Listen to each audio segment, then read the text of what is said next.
Mothers டேக்கு செஞ்ச prank கேக்கு தான் இது. 1/2 கேஜி பட்டர்ஸ்காட்ச் ஃப்ளேவரில் செஞ்சுருக்கேன். இதுக்கு மேலே ஒரு டின்னை கவுக்க போகிறேன். இந்த டின்னில் வந்து க்ரீம்லாம் ஒட்டுற மாதிரி இருந்ததுனால இந்த டிசைனும் பண்ணாமல் சிம்பிள் டிசைனாக உள்ளார விட்டுட்டேன். மேலே டின்னு வச்சு அது மேலே க்ரீம் அப்ளை பண்ணி டின்னு வச்ச தடையுமே தெரியாமல் ஃபுல்லாக கவர் பண்ணி எடுத்துட்டேன். கஸ்டமர் வந்து இதுதான் ரியல் கேக்னே நினச்சிக்கிட்டாங்க. மேலே போட்டிருக்க டிசைன் உள்ளார இருக்கிறத விட செம்ம சூப்பராக வந்துருந்தது. டிசைன் பண்ணி எடுத்துட்டு கஸ்டமர் கிட்ட டெலிவரி கொடுத்துட்டேன். இதில் ரியல் வாய்ஸும் அப்லோட் பண்ணியிருக்கேன். கஸ்டமர் கழுவி ஊற்றிட்டாங்க. அதுவும் இல்லாமல் நான் ஏமாற்றிட்டேன், என்னென்னமோ சொல்ல ஆரம்பிச்சிட்டாங்க. இதை நீங்களே கேட்டு பாருங்களேன். கேக் கட்டிங்கும் அதோட ரியல் வாய்ஸோடய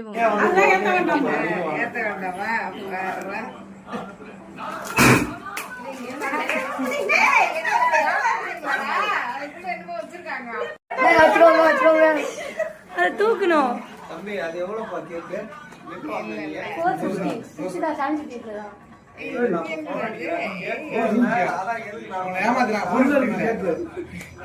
உள்ள இருக்கு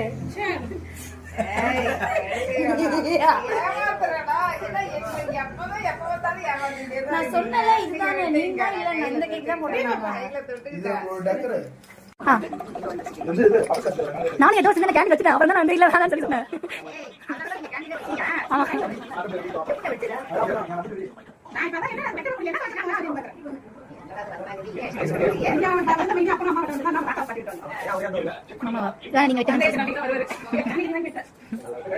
எப்போ தெரியல வரும் முடிஞ்சு தானே